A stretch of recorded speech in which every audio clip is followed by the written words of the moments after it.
consideration made at Marchard.com, the Republican candidate for governor. Have sexual relations. And I realize that this is something we used to We're not going to be able to solve our problems if we get distracted by sideshows and carnival barkers. One Republican, one Democrat, and you discuss the issues that matter in today's local, state, national, and global politics. Hosted by Steve Hickson with co-hosts John Stanberry and Franklin Chansey. This is Backfire.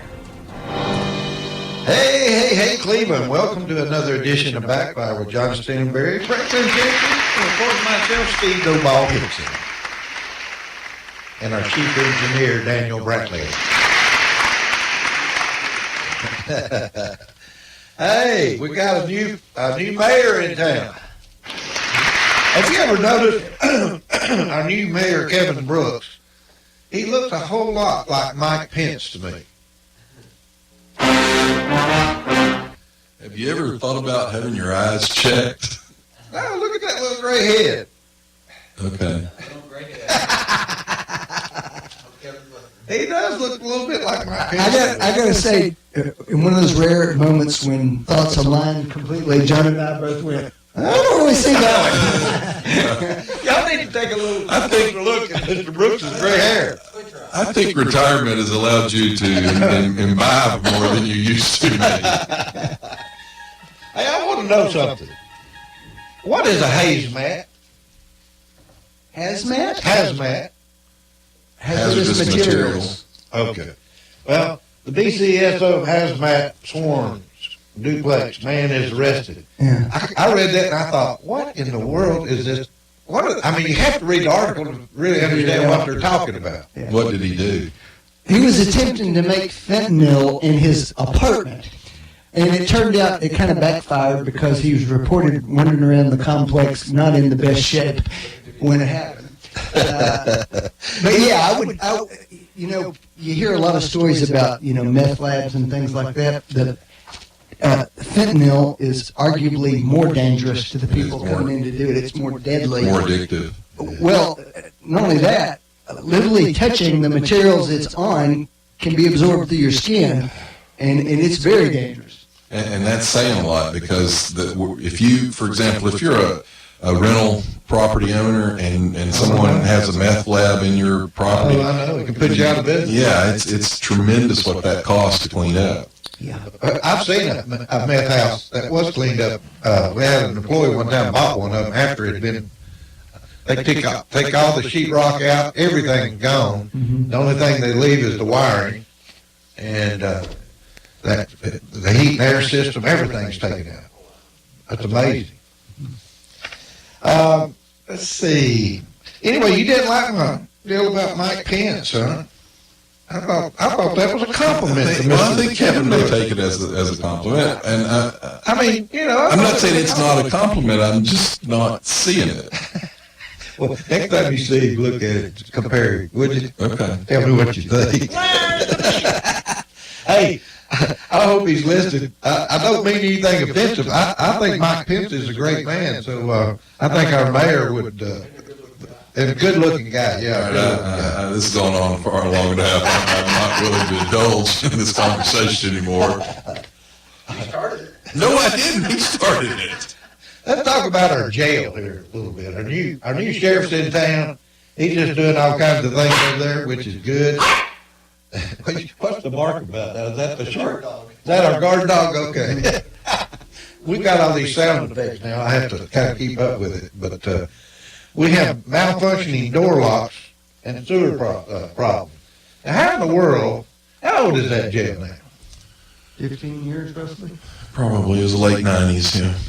Kitchen operating with only half the equipment. Don't we have in the budget, is it not called depreciation or something? Well, I can tell you part of the problem is a lot of it wasn't done correctly, just to begin with. The construction was bad. It's not done well, wasn't done right. And look, every 4 years, especially the last little bit, we've had a really tight, hard sheriff's race, hard fought on both sides. And every time these issues kind of crop up and they're used to kind of blame the incumbent. I'll say this for all of the previous incumbents, it's not their fault. There was a lot of mistakes made apparently in the construction process and in the management of the construction process, and it's been a problem from day one. Would that be the low bid? Well, the mayor was in charge of the project. The mayor's office ran the project.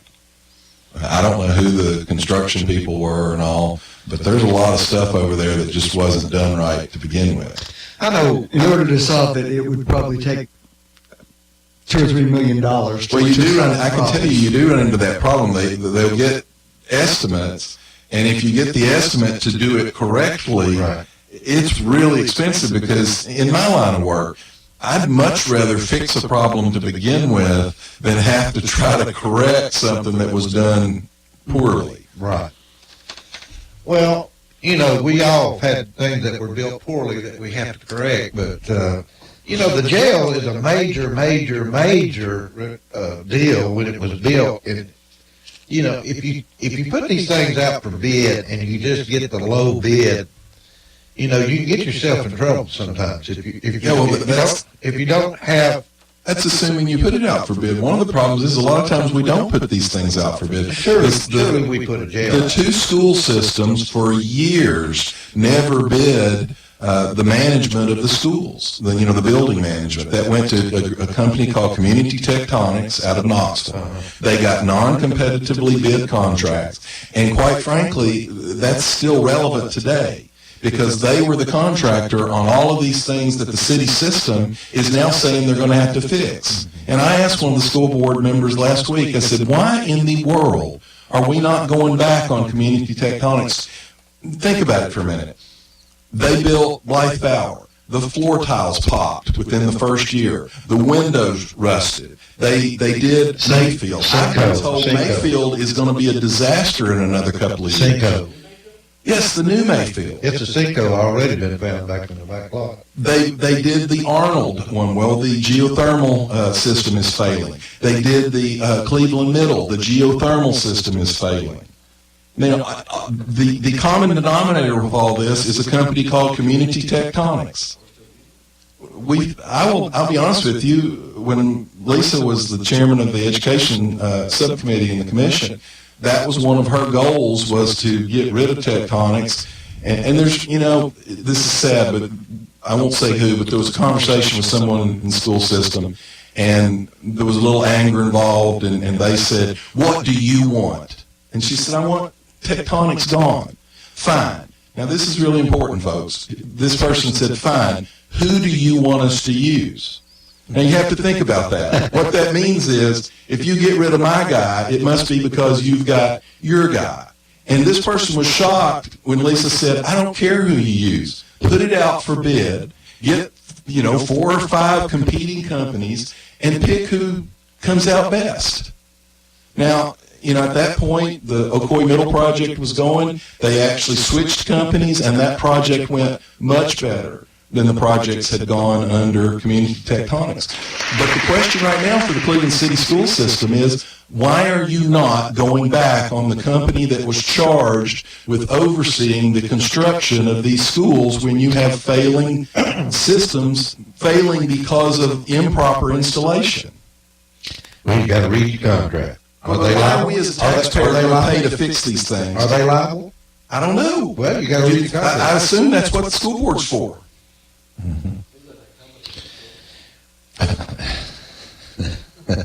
Anyway, they got to read their contracts and see if there's any liable there. But the jail's the same situation. You've got construction out there that wasn't done right to begin with. Well, they need a new control board for $225,000 that locks the cell doors and unlocks them. Well, that may be just wear and tear and maintenance. Well, I understand that. But, who does the maintenance? Who oversees this kind of stuff? Well, all of the If the jail had a problem right now, who would they call to come out there and fix it? I may be wrong about this. Someone can. The sheriff is the chief administrator of the jail. He has a budget. Right. He's working in that budget.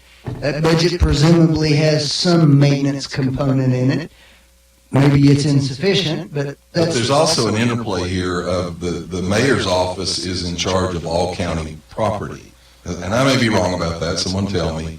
I think that the jail is more unique than any other county property because I think, I'm not saying what John said is wrong, but I think that there's more autonomy involved in that with the sheriff's department Well, yes and no. inside the budget. But when you get into the budget, though, the sheriff is in charge of the routine maintenance and operation. When you talk about the upkeep and maintenance of actual property, the mayor's office is in charge of that. Now, I'll give you a really good example.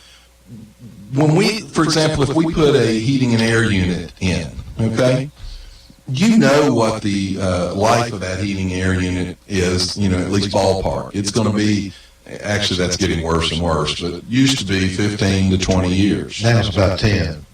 Why do we not budget for that? Why do we not have a line item where we put money back to do that? What we do is we spend everything we've got on other stuff, and then in 20 years when we need that, we go, oh my goodness, maybe I guess we ought to raise taxes again. Would depreciation not cover that? No, because you spend every dime that you save any other way. We don't plan for these things. We don't plan for roof. Now, I will tell you, not too long ago, there wasn't an inventory list in the county of what we actually own. Well, anyway, I'm going to hand to the sheriff that he's right on top of things, it seems like to me, but he's got the commission over there. They're doing tours of the building and facility, seeing what all the problems are. Now then, it's time to get them fixed. I mean, you don't want a jail that the doors come unlocked. If half the equipment in the kitchen's not working, I don't know what the food's supposed to be like over there, but I don't know why you can't find a good cook in over there. There's people that are in jail that can cook. But that's not the problem. It's the room and the equipment. It's not the finding someone to do it. Well, I don't know. They said the food was unfit. That was another thing. But I don't know about that. Anyway, I just thought I'd bring that up. I thought the sheriff's doing a good job on top of things right now. So keep it up, Sheriff Lawson. Good job. Hope you get everything fixed. My next question is, there's down in Georgia, this was very interesting to me, and I think it'll be a good talking point for us this morning. Do paddlings need to come back to schools?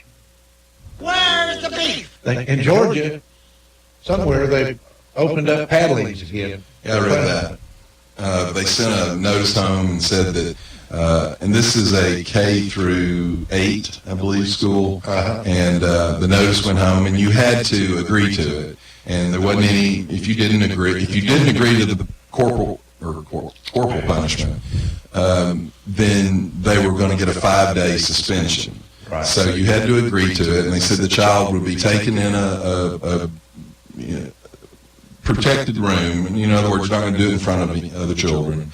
They had to bend over and put their hands on their knees or on a piece of furniture.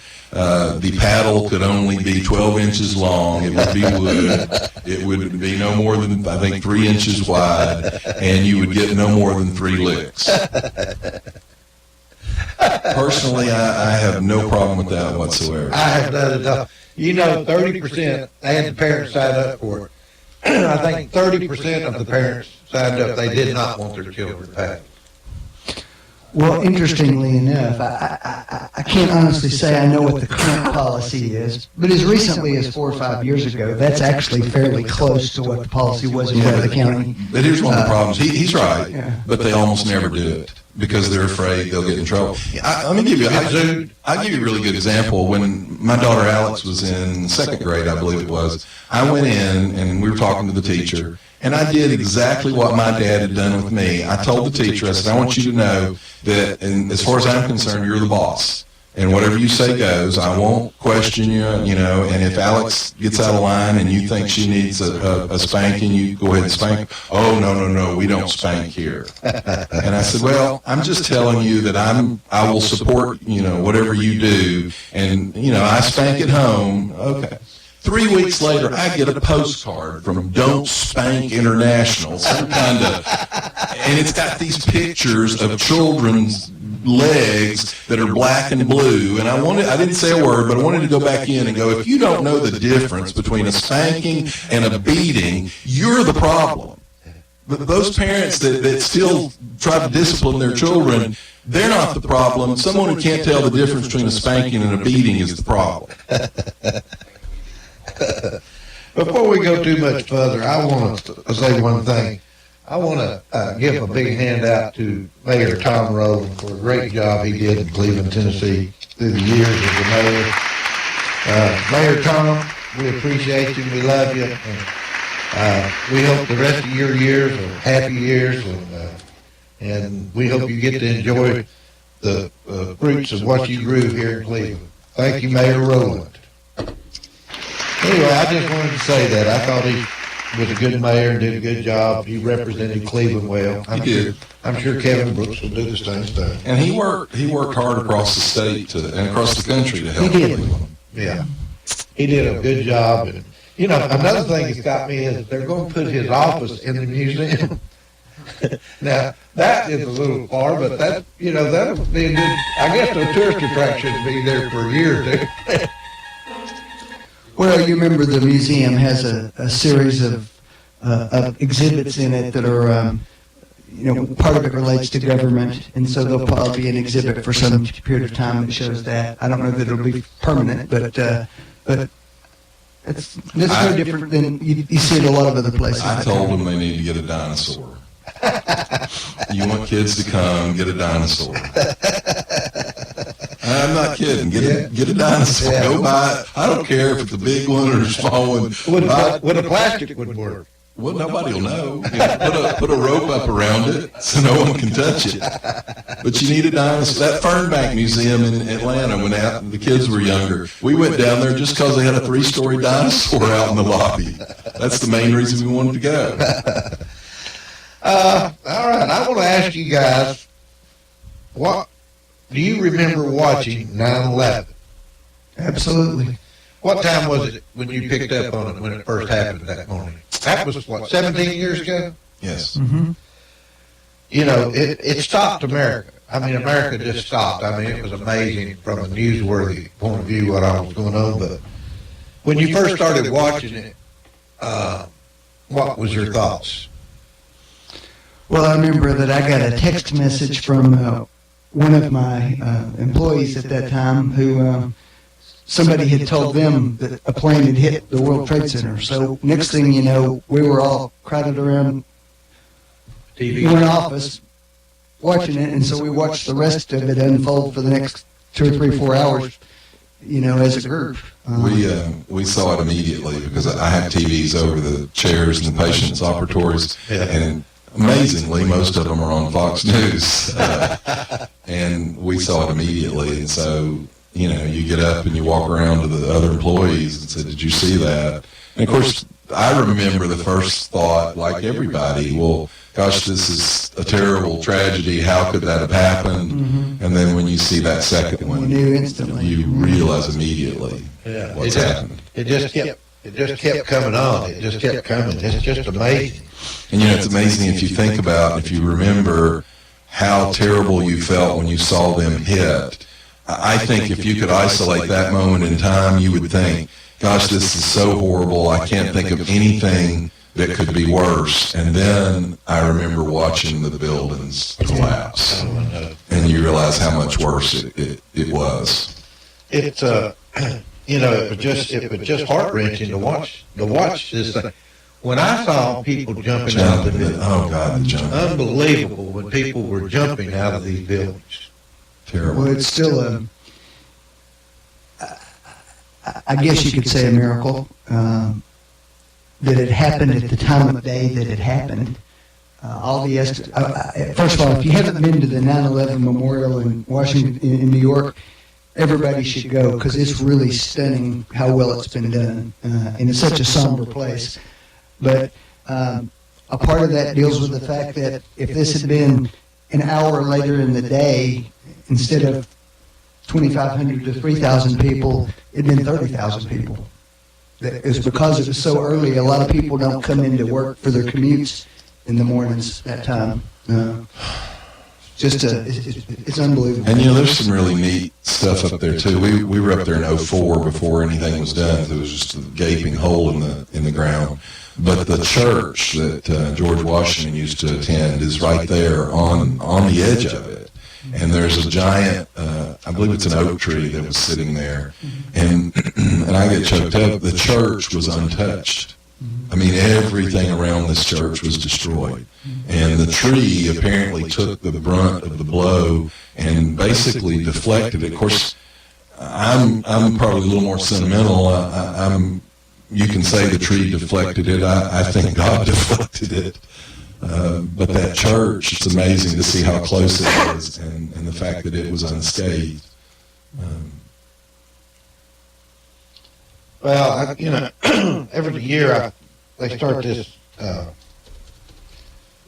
campaign, to remember 9/11. Of course, I'll never forget it, but in our lifetime, because we were part of it, really, I think. But and I remember, and I'm not trying to be partisan, but I remember President Bush standing on that pile of rubble with his arm around the fire department chief, and just kind of how really it made all Americans, not Republicans and Democrats, all Americans, that we heard the terrorists and now they're going to hear us.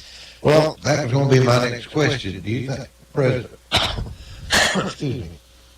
President Bush went in the right direction after the... I think his handling of the immediate response to the terrorist attack over the next several months was masterfully done.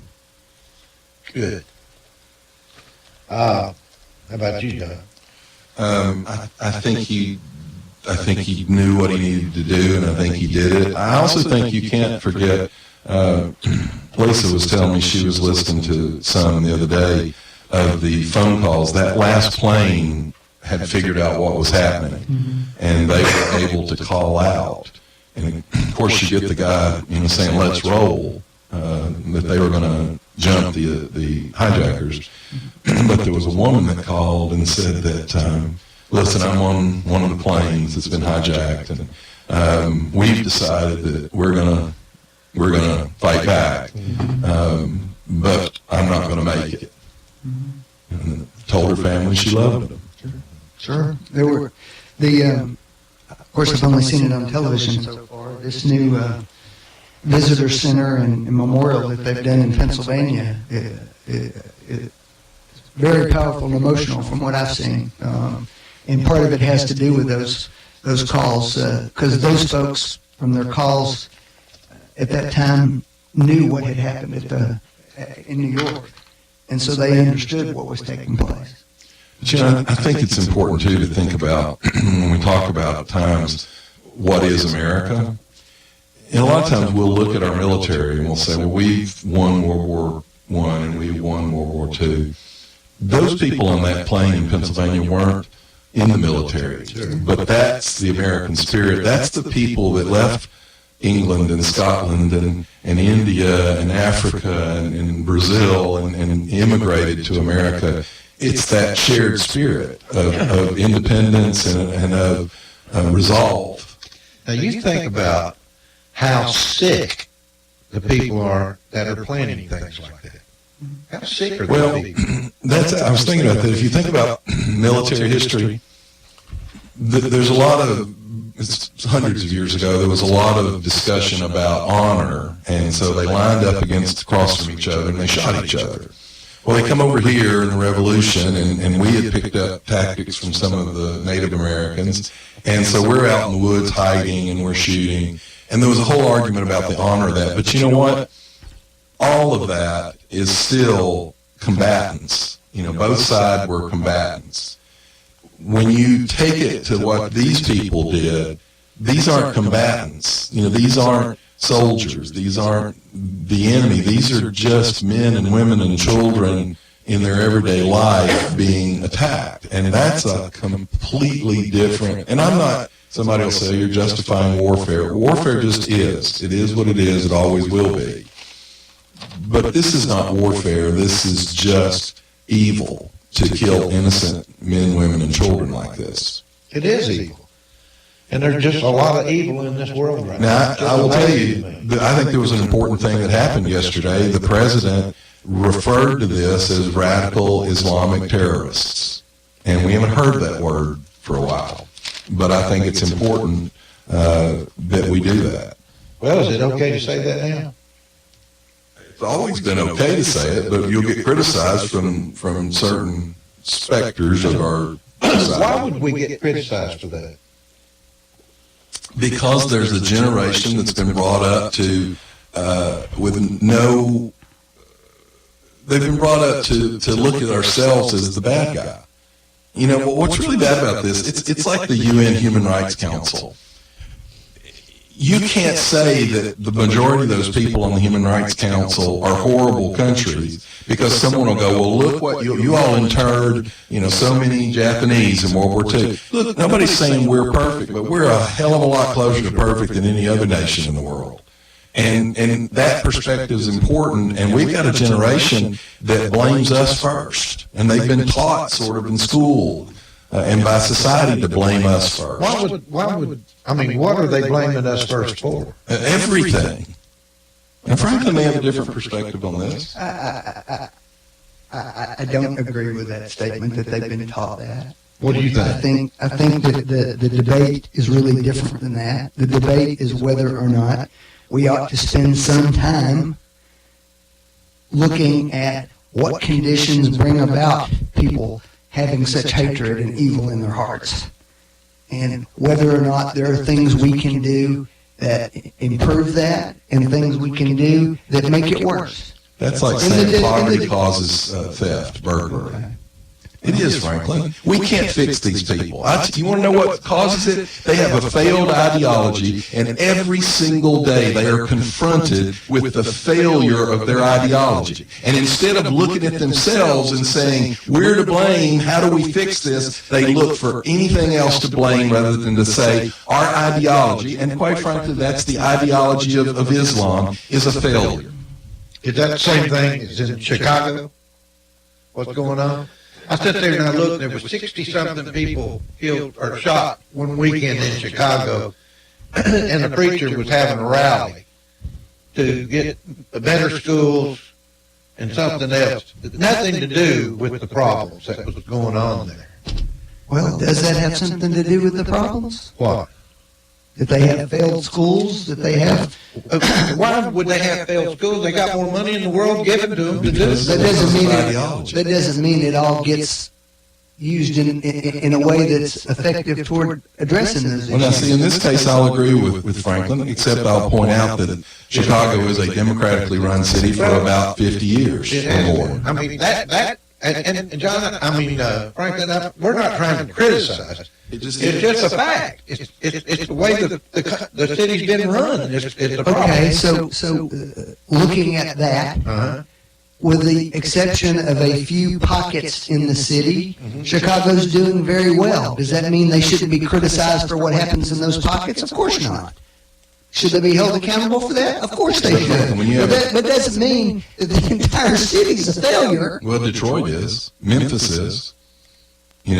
All of these cities that are failing have been democratically run for decades. And it's an ideology of, what happens is, Franklin, sometimes when you try to help someone, you have to back up and you have to look further down the road and saying, how do I help them in the long run? And a lot of times when you fail to hold them responsible for their bad actions, you encourage more bad actions. And so we look at it, and this is my criticism of liberalism. Liberalism too often is based on making me feel good. Well, I'm going to give you some money, and then I'll feel good about myself. The fact that you take that money and go buy liquor with it or go buy drugs with it, I'm not involved in that. I feel better about myself. A mean old conservative will look at him and go, I'm not going to give you any money because you're going to buy liquor with it. I will take you over here to the detox center. I'll do that for you, or I'll take you in the McDonald's and I'll buy you a hamburger, but I'm not going to hand you the money. But we get labeled as cruel because we didn't give them the money that they're asking for. Too much of our policy is based on making us feel good, and it's not really based on, does this provide results. Well, what's wrong on both sides is not enough time and attention is spent looking for what actually works. Well, one problem in the black community is they're too busy looking for someone else to blame because they have leadership that makes money off of having a bogeyman to blame. And, you know, you get people like, read economist Thomas Sowell. He will tell you in the black community, if you will stay in school, if you'll not have a bunch of babies out of wedlock, get married and stay married, get a job. He says it doesn't matter what job you get, just get a job and stay at it. You will come out of the poverty level, you will move into the middle class, and you'll be successful. But we don't tell that. What we say is, you can't make it. System's stacked against you. Well, think about that, Franklin. If you took the freshman law class when you were there, and every day professors got up and said, you all can't pass, you're not going to be able to learn this, you're not going to be able to make a passing grade, why are you working so hard at this? It's rigged against you. How many of your classmates might have flopped out at that point? Well, you're assuming, John, that in the communities that you're talking about, that there are jobs available for them. That's frequently not the case. Well, You're assuming that a community is putting equal resources into schools in those areas as they do in schools in other areas in the same community. I wouldn't disagree with you, but what you're describing is the broken window theory, which you all are against. Mayor Giuliani actually did exactly what you're talking about. He said, we've got to make these neighborhoods look right. We've got to make them feel right about this. If you have a broken window, it leads to worse and worse situations. But you know what? Your side was against that too. Well, I look at Chicago because I think it's a perfect example of something that's broken that needs to be fixed. You're right, Franklin. Chicago is a beautiful city in a part of it. But then they've got the south side.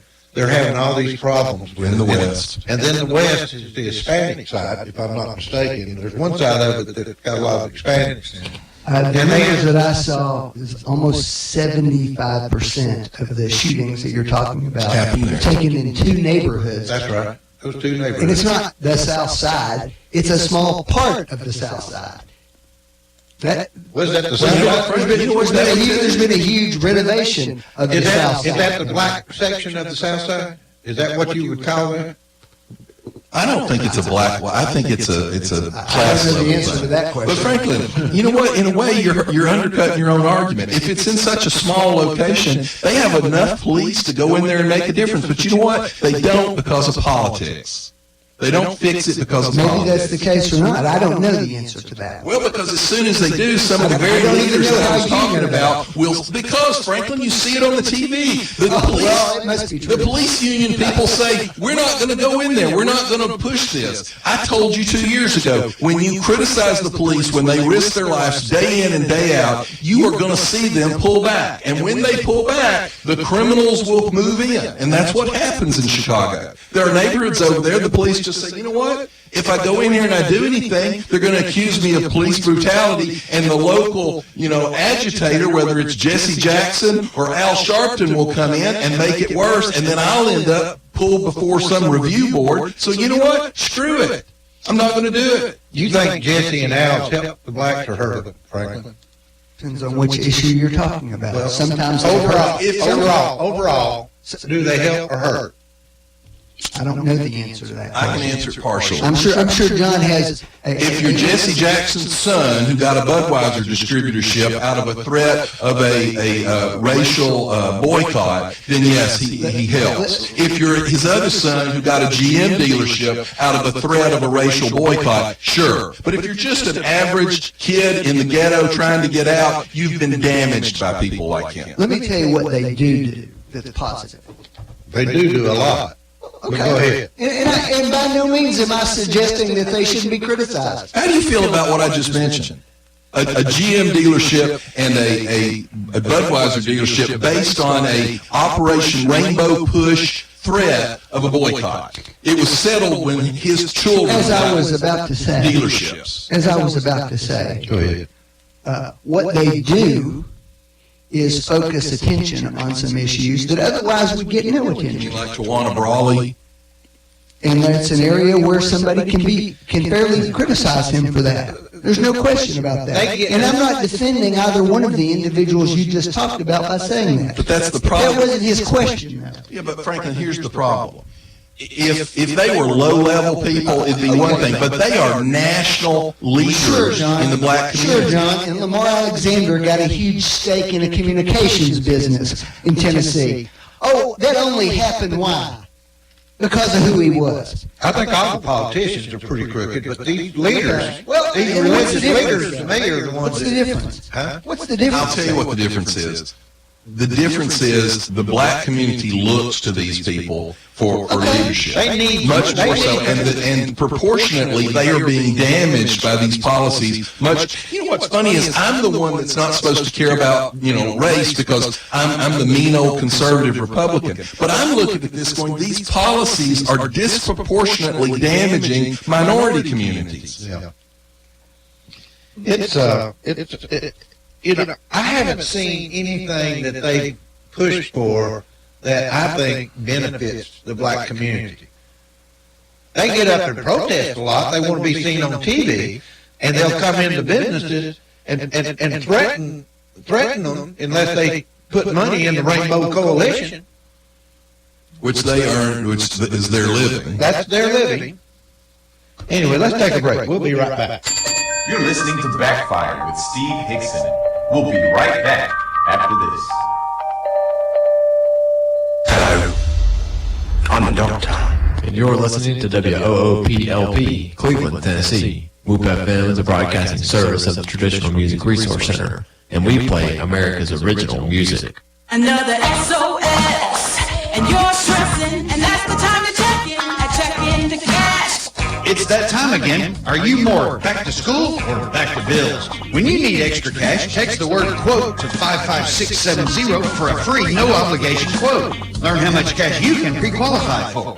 That's quote to 55670. Get pre-qualified today. Your one-stop money shop. Check into cash.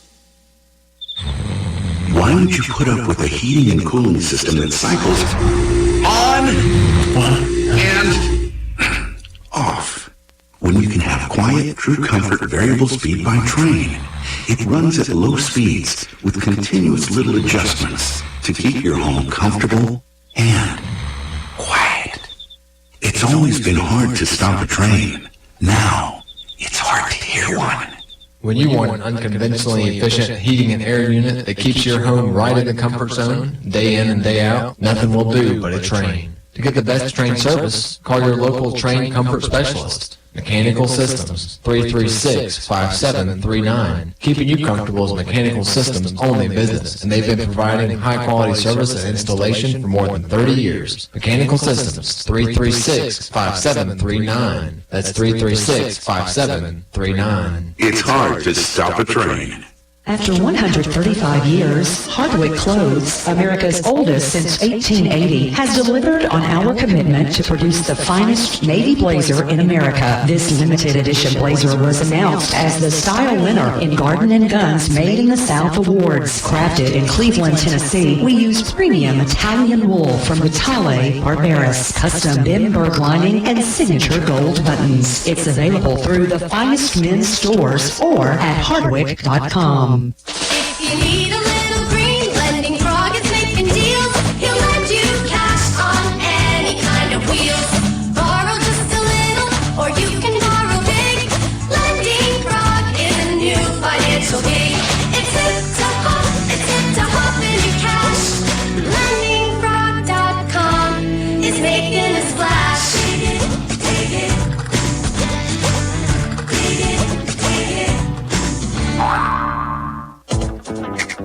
Yeah, you looking for something sweet? I know you are. Bring your little sweet self to the Village Bake Shop. Around since 1961, there ain't a baked good in the galaxy the Village Bake Shop can't whip out for you. So when you're ready to treat your mouth to a taste you won't soon forget, get over to the Village Bake Shop in the Village Green Town Center. Or give them a call at 476-5179. You dig? No dealers allowed. Jackson Catnapper. Family owned and operated in Cleveland since 1933, offering the best with over 70 styles of recliners, sofas, electronic lift chairs, full living room packages. Call Mike now at 961-7239 because Jackson Catnapper now offers sales to the public Every Saturday. That's right. Every Saturday. from 8 in the morning to 1 in the afternoon. Or call Mike at 961-7239 or go see him Every Saturday. at 1911 King Edward Avenue, just across from the main plant. Jackson Catnapper, family owned and operated in Cleveland since 1933. 961-7239. No dealers allowed. You're listening to Backfire with Steve Hickson on Woo FM. Call 423-614-5553 to join in on the conversation. Now, back to Backfire. Hey, Franklin, I'm proud that you're getting involved in the Tennessee politics in a big way. Because there's a sign in my yard? No, because there's two signs in your yard. Franklin's got two Bredesen signs in his yard. What do you think about that, John? Two Bredesen signs. Well, I've got two Marshall Blackburns. Where do you get a sign? I'm ready for I've got Marshall Blackburns at the office. I need signs. We need to get these things out. Hey, we've got a caller. Let's take a call. Go ahead, caller. Good morning, Steve. Everybody, how's it going? Hey, we're doing good, man. How about you? I just want to remind you guys, this is Bradley Cleveland week this week, and everybody needs to go to Cleveland High School Friday night. You know, that's a good thing. I'm glad you called and reminded us. The Cleveland Bradley ball game. That's a nice local event. Where's it being played this year? It's at Cleveland this year. At Cleveland on that turf, huh? I'll be working the concession stand this week. Uh-oh. Franklin's in the concession, so watch your hot dogs. It's funny. It's funny you say it's a nice event. A few years back, they didn't allow them to play because it got too heated. It's amazing. Well, I'll pick for the guys. I don't know. I'm going to pick. You'll be the pick up. That's going to win? Yeah, do that. I'm going to pick Cleveland beat Bradley. Oh, okay. I think this one has the marks of being a pretty good ball game, actually. I think. All right, guys. Good talking to you. All right, good talking to you. Bradley and Cleveland this Friday night. What time's kickoff? 7, I would assume. 7? Okay. I'll try. I'm in town. I don't know if I'll be in town or not, but I'll try to make it possible. You can work it into your busy retirement schedule. I tell you, I tell you, when you retire, what happens is you got all these friends, and you start doing these projects. And I had a friend yesterday that needed help doing something. I got another one today that wants some help doing something. And so I go from project to project. Of course, when I need projects done. Well, they got jobs. No, they're retired. They're retired, but they're doing something with their wife that day. Oh, golly. More and more news seems to be coming out about the Russian conclusion being a total hoax. What is the Russian conclusion? I don't know what conclusion is. Collusion. Oh, it's not conclusion. It's collusion. I'm sorry. The Russian collusion is being a total hoax involving the FBI and the Department of Justice. You know, they both had several high officials that are involved in trying to stop Trump, period. Now, you've been reading this book, The Russian Hoax, I gave you, Franklin. Have you read enough to even talk about it? Well, I've read about 2/3 of it so far. What do you think about what you've read so far? Do you think it's telling the truth? Everything's documented. Everything in it's documented, so there's no lies. I think the conclusions he draws out of it are a leap of faith on his part. By what? By what do you mean? I mean, does it not, when you follow the trail, this book, what I liked about it so much, it organizes the trail of the Russian hoax. It is, this investigation against Donald Trump is pure a fantasy land that the Democrats dreamed up and made happen. Here's what they were retaliating over the election loss of Hillary. And also, I think Hillary's crooked as she can be, and they're trying to protect her. So that's the bottom line. The Democrats were retaliating over the election loss. That's right. Well, they've never accepted it. They've never accepted it. Well, whether that's true or false, Well, I have yet to see anything that impugned Mueller's integrity in this matter. Well, first off, Andrew McCarthy wrote a piece in National Review this past week that Mueller probably should not have been appointed. The statute for special counsel actually requires evidence of a crime. There was no evidence of any crime. And so he probably shouldn't have even been appointed. Who appointed him? And it also requires the whole point Who of appointed him? Comey. No, Comey put the ball in. Comey did what he needed to do. Rosenstein appointed him. Rosenstein appointed him. And Rosenstein is part of the investigation. But that's another problem. A special counsel by the statute is actually supposed to be independent. You can't appoint a former FBI director and say he's independent. And then here's the real thing. If you read the statute, Franklin, the statute says that the reason you appoint a special counsel, there's all these little, J, K, L stipulations. It's because that there is a conflict in the Department of Justice. Is that correct, Franklin? Yes. So they appoint a former FBI director who is a member of the Department of Justice, and then he picks as his two top lieutenants, top Department of Justice officials. Well, if there's a conflict, Franklin, and that requires you to appoint a special counsel, how could you then turn around and hire your top two people out of the department that you just claimed had a conflict? You follow? Okay. Why didn't, look, if they had done it under their titles as Department of Justice, you would have said, oh, they have a conflict. That's why we have to appoint a special counsel. You appoint him, and then he turns around and picks the very two people who supposedly had the conflict. That's not hard to follow, Franklin. You just don't want to follow it. I really think this book is a good book. Franklin, I'll be glad when you get finished with it, and we'll get into depth and talk about specific. Well, Franklin, here's the thing that just came out. Now, this is another text from Strzok to Lisa Page. And this is a quote from the text. I had literally just gone to find this phone to tell you I want to talk to you about media leak strategy with DOJ before you go. The next day, 2 major stories broke. He then, after the stories broke, sent her another text, well done, Paige. Okay. First of all, as I pointed out, I have yet to see anything that impugns Mueller's integrity because he did what when he learned about it. We didn't bring Mueller's integrity up. Well, it is. He's who's running it. He's who's running it. And what, Bob Mueller. Yeah. And what did he do when he learned about any of these issues?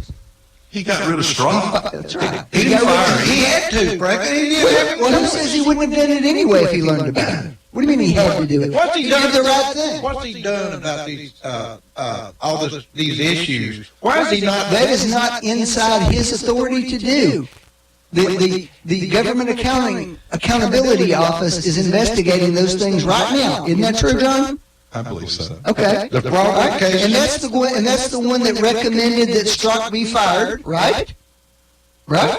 You're talking not a government accountability. You're talking about the Inspector General. The Inspector General's. I apologize. You're right. And then somebody has now. There's been a recommendation that a grand jury be impaneled to look at what. Hold on. None of that has anything to do with Mueller. Franklin, here's the point. The statute calling for appointment of a special counsel requires evidence of a crime. What was the evidence of a crime?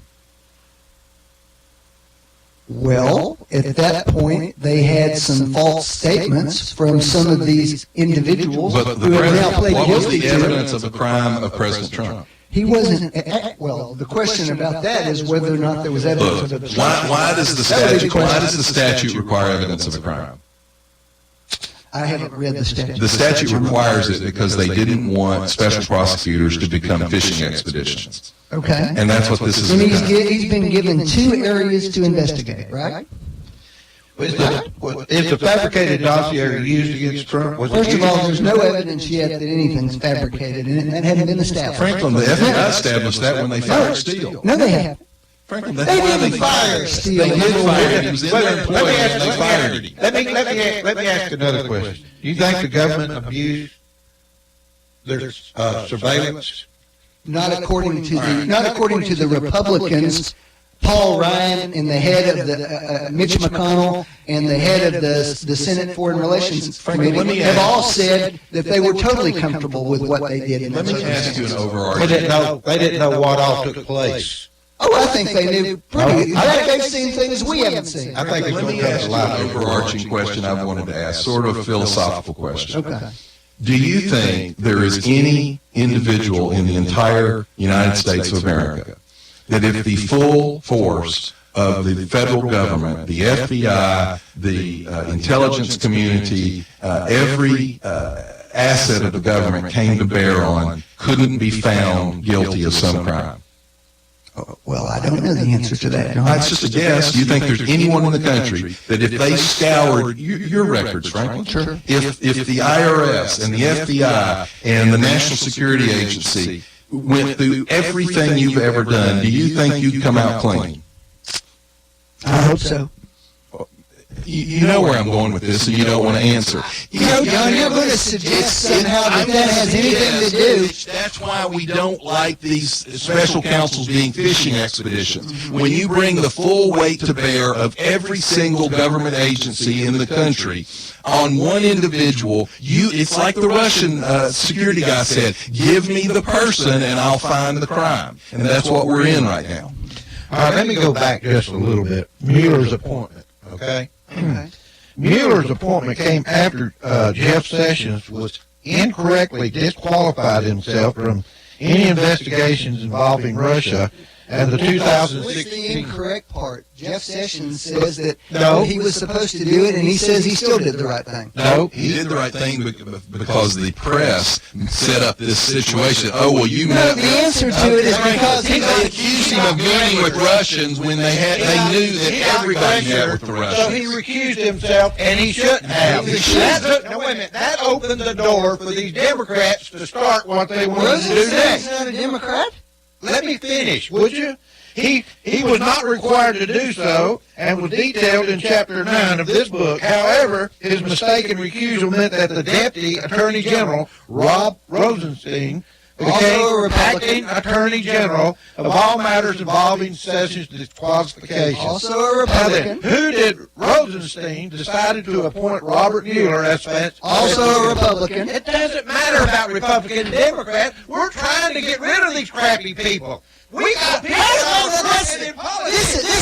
Forget Republican and Democrat. We got crooks in the government. This is where I'm trying to ask you. In the Attorney General, I don't care if they're Republican or Democrat. Just go along with what's So going on. let me ask you this question, Steve. Are they crooks or not? Where do you get the concept that Bob Mueller is a crook?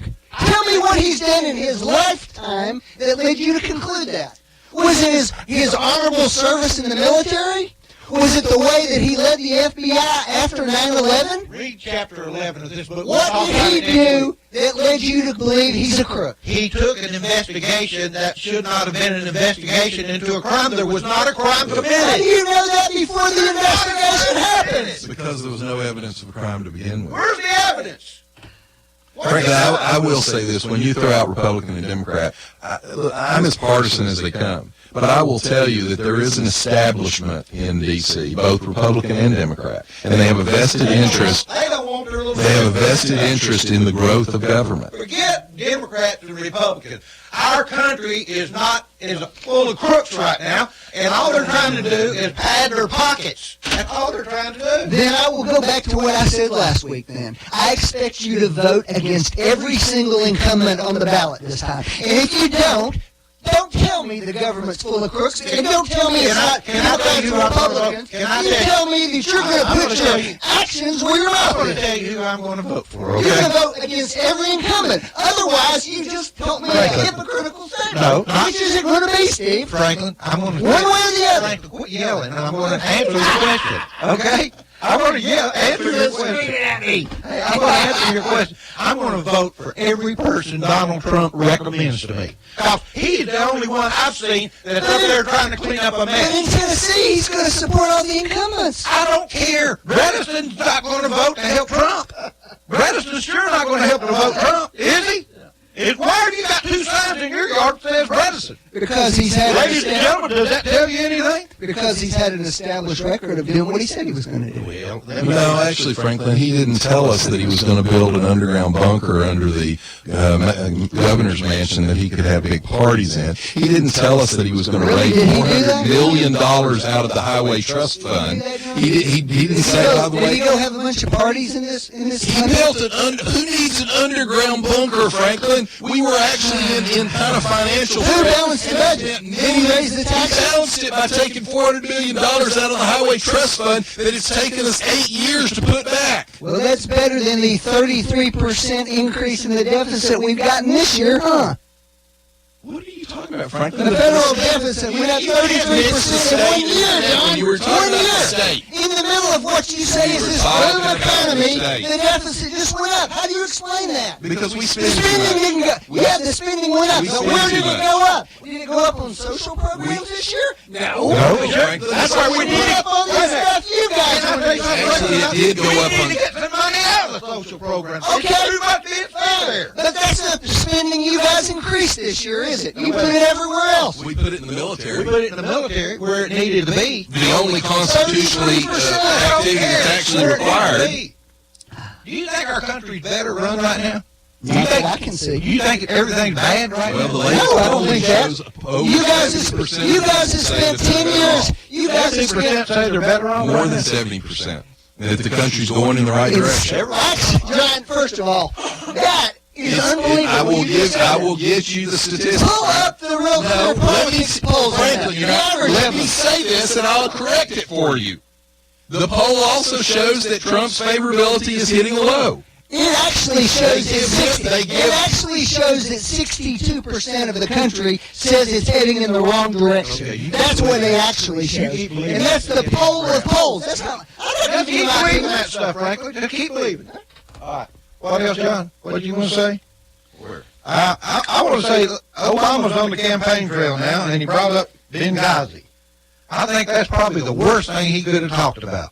Okay. What in the world is he talking about this beautiful thing of Benghazi about? Beautiful thing. He said nothing went wrong. The investigation of Benghazi, you know, he acted like everything was done just perfect in Benghazi. That's not what he said. What did he say then? Tell me what he said. He made the point that I've been making in here. There was a perfectly legitimate thing that should have been investigated with Benghazi. But instead of investigating that, y'all went off on some la-la conspiracy theory. Well, wait a minute. What should have been investigated with Benghazi? Absolutely should be investigated what the security lapses were and what we can learn from that to make sure it doesn't happen again. And whether or not we should have moved resources from one place to there, that's all perfectly valid. We had people who died there. That should be investigated. Did they And I don't have any- ask for help? Did they ask for help and didn't get it? Yep. Yes, they also turned some other help down. What help did they turn down? Well, there are email traffic between the Christopher Hill, the ambassador there, at one point turning down some help that was offered. Those are all both. You know, Christopher Hill's family is the one who's come out and said that that there are things to be learned from that, but they don't like the issue being politicized. You know why it was politicized, Franklin? Because you guys No, made let me it. tell you why. Because Hillary's the one mainly to blame. Oh. The only reason it was politicized, when you say, oh, we don't want it politicized, that's because a Democrat was in charge and it's to blame. That's not If true it at had all. been a Republican. In fact, John, You talk about that. What about the father yesterday at the 9/11 Commission got up and after reading his family's name, called out two specific Democrats and said, please quit politicizing 9/11. Two of your main people. Okay, fine. I'm all for that. Let me comment on President Obama and what he said. Obama goes out and he does this all the damn time. All the time. Yes, all the time. How many times have you did it, John? He says, we need to unite the country. And I listen to all these New York Times people write, Obama was the great uniter. Well, Marco Rubio actually in a series of tweets actually said it right. He said President Obama is right. It's wrong for a president to use divisive language, such as calling all opponents of same-sex marriage bigots, call the pro-life movement a war on women, call all immigration enforcement advocates racist, call the GOP the enemy of Hispanics, make a joke about former First Lady Nancy Reagan conducting seances, telling people that they're wrong when they cling to their guns or religion or having antipathy towards people who aren't like them. Ignoring the Constitution's limit on powers by saying middle-class families can't wait for Republicans Congress to do stuff, so sue me. Telling Latinos on Univision, if Latinos sit out the election, instead of saying, we're going to punish our enemies and we're going to reward our friends who stand with us, and then giving a speech at American University where he says anybody who opposed the Iran deal of making common cause with those in Iran who chant death to America. Franklin, that kind of hypocrisy pisses me off. I'll listen to him, and I'll go, yeah, okay, I agree with you. We need to get rid of the devices. But don't tell me, you look at that list and tell me he wasn't one of the most mean-spirited, and on top of the fact that he is violating every level of protocol to be doing what he's doing. George Bush gave him the courtesy and the decency of being quiet. Well, he says he's going to restore some sanity in our politics. Did you like those statements that I just read? They're all Obama statements. Yes, what else? But you ignore all the other statements. Wait a minute. Here's another strong Democrat. I'm going to play a recording of comments that they made. Go ahead.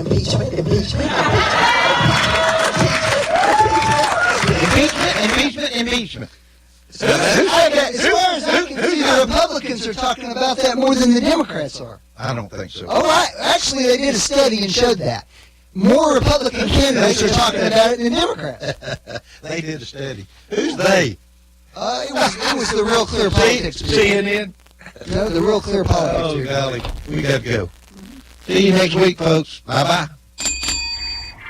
You've been listening to Backfire with Steve Hickson, John Stanley.